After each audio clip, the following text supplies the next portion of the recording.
আজ শরীর দিয়ে তোমাকে ভালোবাসি প্রমাণ করতে হবে মাহফুজ। তুমি তো জানো আমি কতটা তোমায় ভালোবাসি। সে তো দেখছি তান, তোমার ভালোবাসার নমুনা। এই তোমার ভালোবাসা তান। আজ একটা দিনই তো কাছে চেয়েছি তোমায়। দেখো, বিয়ের আগে এটা হয় না মাহফুজ। এটা পাপ, এটা অবৈধ, এটা অন্যায়। যদি খুব ইচ্ছে হয় চলো বিয়ে করি। কি বলছো তান? তোমার মাথা গেছে? তুমি জানো আমি নিজেই স্টুডেন্ট, তার উপরে বেকার। হ্যাঁ হ্যাঁ, বিয়ের কথা বললেই তুমি বেকার ছেলে, তুমি স্টুডেন্ট। ওহ জান, রেগে যাচ্ছ কেন? একটা চাকরি পেলেই খুব শীঘ্রই বিয়ে করছি আমরা। এক পর্যায়ে তুমুল কথা কাটাকাটি হলো দুজনার মাঝে। মাহফুজ হুমকি দিল এখানেই সম্পর্ক শেষ করার। মেয়েটার সে কি কান্না! প্রিয় মানুষটাকে একটু বেশি ভালোবাসি কিনা। 3টা বছরের ভালোবাসা ভোলা কি এতই সহজ? অতঃপর ভালোবাসি ভালোবাসার প্রমাণ করতে বাধ্য হয়ে দেহ দিতেই হলো প্রেমিকের হাতে।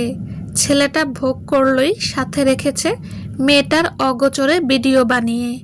ক্ষণে ক্ষণে প্রেমিকের শুরু হলো ব্ল্যাকমেইল, ভিডিও পাবলিক করার হুমকি। নিজের মান সম্মান রক্ষার্থে মেয়েটা বাধ্য হয়ে মেনে নিচ্ছে ছেলেটার করা প্রত্যেকটা অন্যায়। এককালের তাদের বিশুদ্ধ ভালোবাসা আজকাল ভোগপণ্যের সাথে সীমাবদ্ধ। আহ, 3-3টে বছরের ভালোবাসা এখন দেহতেই সীমাবদ্ধ। এভাবেই 6টি মাস চলল। আজ পার্কে মাহফুজকে খুব রিকোয়েস্ট করে দেখা করতে বলেছে তান। আজ ভীষণ নার্ভাস তান, কপালে চিন্তার ভাঁজ। কয়েক ঘন্টা অপেক্ষার পর আসলো মাহফুজ। যে চোখে ছিল একসময় মুগ্ধতা, সেই একই চোখে এখন বিরক্তের ছাপ। এসেই ব্যস্ত কণ্ঠে বলল, কি হয়েছে?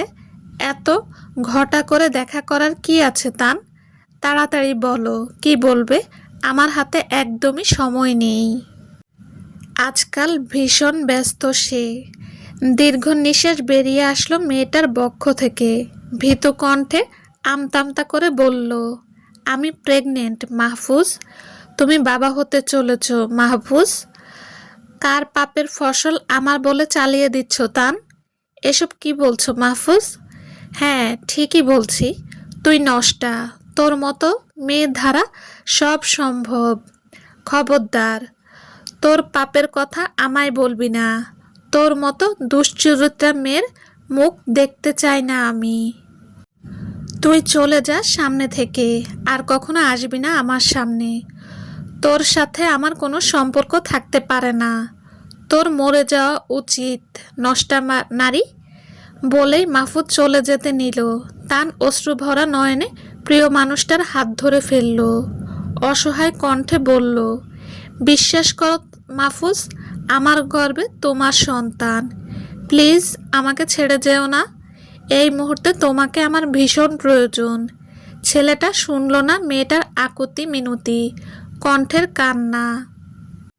হাত ধরে ছুঁড়ে ফেলে দিল মেয়েটাকে। তারপর চলেও গেল। একটিবার পিছনে ফিরে তাকালো না।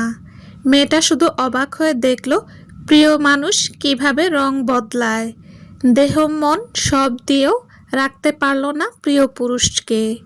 এরই মধ্যে চারপাশে ছড়িয়ে গেল তান প্রেগনেন্ট। বাবা মায়ের সম্মান গেল। সমাজ চরিত্রে কলঙ্কের দাগ দিল ছুঁড়ে।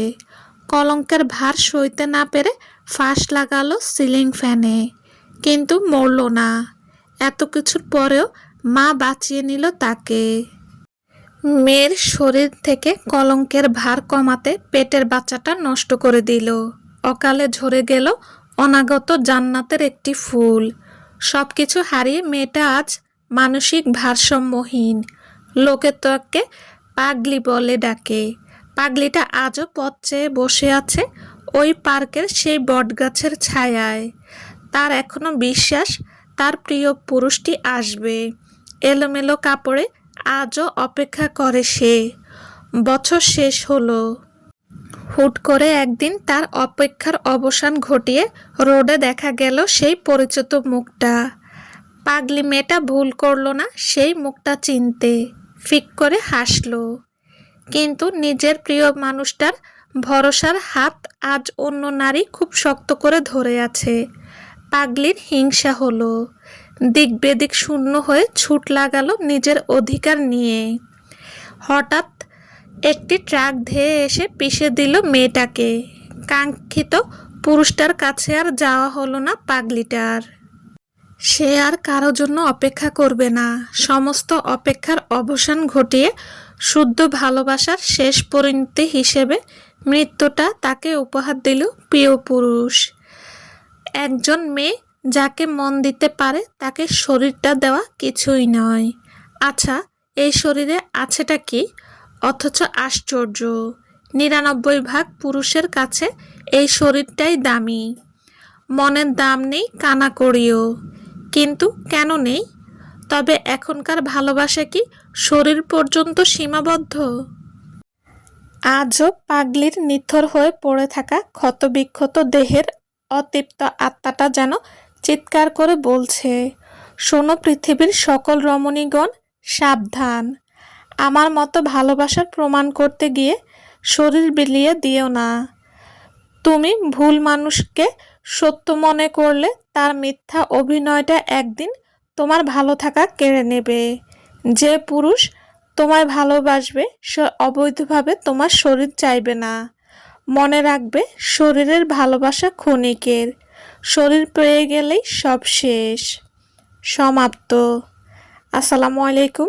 যদি গল্পটা ভালো লাগে প্লিজ প্লিজ লাইক কমেন্ট করবেন আর সবাইকে শেয়ার করে দেবেন বেশি বেশি করে। আল্লাহ হাফেজ।